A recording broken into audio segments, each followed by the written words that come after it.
Singapore is known for being the world's most populous city-state, a business and travel hub, and one of the few countries that has anti-chewing gum laws. But it also has some fine sports venues, none of which are called Wrigley Field. Here are the stadiums and arenas of Singapore. Bishan Stadium. This is the part-time home of a team called Lion City Sailors. Singapore is known as the Lion City. They got that name because of the many lions that are native to Africa. No, the name Singapore literally means Lion City. That's due to some guy back in the day thinking that he saw a lion, and then he built a city here because it was lucky or something. I don't know, I'm giving you a lousy history lesson rather than talking about the stadium because there's not much to say about it. It's a one-stand wonder. At least all the spectators are undercover, an important feature in Singapore. Toa Payoh Sports Hall. This humble little arena hosted the volleyball and weightlifting at the first ever Youth Olympic Games in 2010. In the same year, it also hosted the Singapore Lights, who briefly competed in Australia and New Zealand's Netball League, the now defunct ANZ Championship.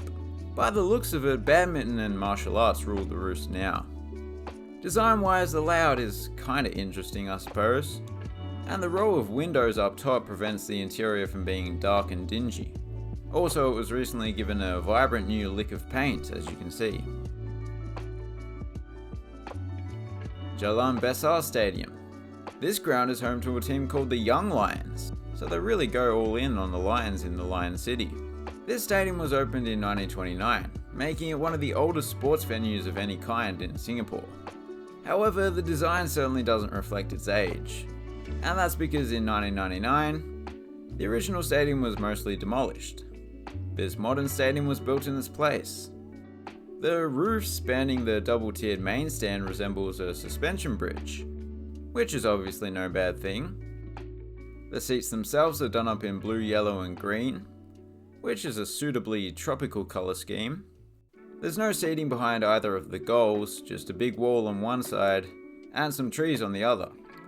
It's a nice all-round stadium though. National Stadium.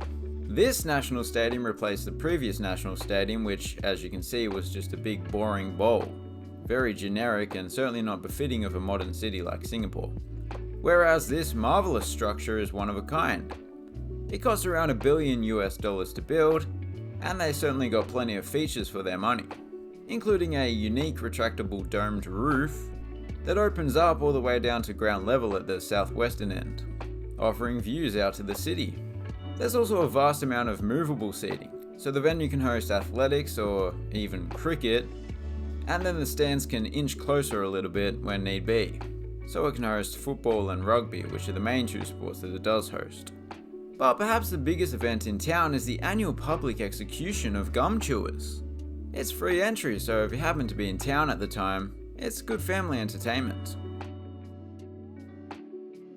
Just a stone's throw away is Singapore Indoor Stadium, which, to be clear, is an arena rather than an indoor stadium. Semantics. Collectively, this and the National Stadium, and some other smaller venues, are known as the Singapore Sports Hub. This place long predates the current National Stadium though, having opened in 1989.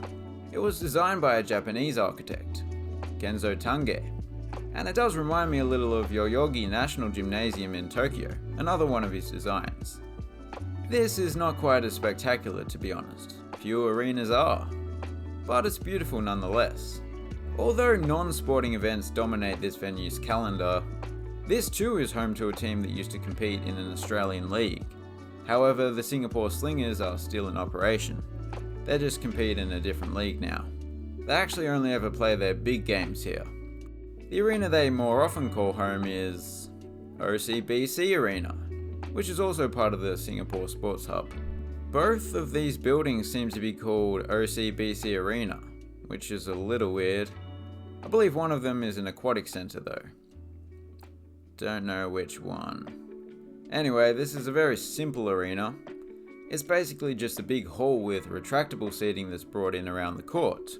Sometimes 2 stands, sometimes 4, but there's always a wooden floor. Sorry, I have obsessive compulsive rhyming disorder. I forgot to take my pills this morning, because I was tired and I was yawning. Our Tampines hub. Tampines is an impressive word, because it manages to simultaneously sound like a feminine hygiene product and the male reproductive organ. I think that's what they were going for. The stadium is one of the more unusual going round. As the name suggests, it's more than just a stadium but a hub. However, it's not like the Singapore Sports Hub, it's more of a lifestyle hub, where there are amenities such as a huge rooftop pool, and also some more boring stuff like government offices for the local residents. Parts of the interior just look like a shopping centre or something. It does look like a great place to escape the heat and humidity. All of the additional non-sporting buildings that back onto the field must make for a slightly unusual atmosphere in here. But yeah, I definitely think we'll see more stadiums like this in the future. It makes sense in a densely populated area. The float at Marina Bay. Now for something that's a little more simple and straightforward. You know, if you disregard the fact that the field is floating in the calm waters of Marina Bay. But that is just a minor detail, one that spectators might not even notice unless you point it out to them. Rather than simply being a gimmick, this venue was a result of a bit of ingenuity that was required when the National Stadium was being rebuilt. Speaking of being rebuilt, this stadium is being demolished as we speak, and a new permanent venue called NS Square will be built in its place. I believe the NS stands for National Service, so it will be military themed and will host parades and whatnot, as the previous stadium did. It will also be able to be reconfigured to host sporting events. It looks spectacular, to be honest. 2027 is the expected date of completion. And those were the stadiums of the city of Singapore, but also the country of Singapore, because Singapore. Consider subscribing if you're new around here, and as always, thanks for watching, have a good one.